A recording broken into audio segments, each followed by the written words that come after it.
Dhaka college শাখা ছাত্রদলের নতুন কমিটি নিয়ে অসন্তোষ দেখা দিয়েছে। নতুন কমিটিকে অবাঞ্ছিত ঘোষণা করে সড়কে আগুন জ্বালিয়ে বিক্ষোভ করেছেন পদবঞ্চিত নেতাকর্মীরা।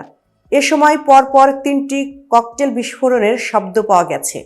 আগামীকাল আবারও বিক্ষোভের ঘোষণা দিয়েছেন তারা।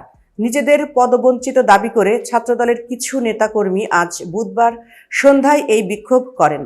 বিক্ষোভের আগে দুপুরে নতুন কমিটিকে অবাঞ্ছিত ঘোষণা করে ছাত্রদলের কেন্দ্রীয় সভাপতি রাকিবুল ইসলাম ও সাধারণ সম্পাদক নাছির উদ্দিনের কুশপুত্তলিকা দাহ করেন বিক্ষোভকারীরা। গতকাল মঙ্গলবার দুপুরে পিয়াল হাসানকে আহ্বায়ক ও মোহাম্মদ মিল্লাদ হোসেনকে সদস্য সচিব করে ঢাকা কলেজ শাখার 26 সদস্যের কমিটি ঘোষণা করে কেন্দ্রীয় ছাত্রদল।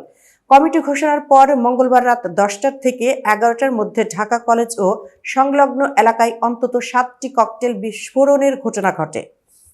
মঙ্গলবার রাতে ককটেল বিস্ফোরণের ঘটনাকে কেন্দ্র করে আজ সকাল থেকে ঢাকা কলেজ এলাকায় পুলিশ মোতায়েন করা হয়েছিল। এর মধ্যেই দুপুরে কলেজের সামনে সড়ক মিরপুর সড়ক অবরোধ করে বিক্ষোভ করেন পদবঞ্চিতরা।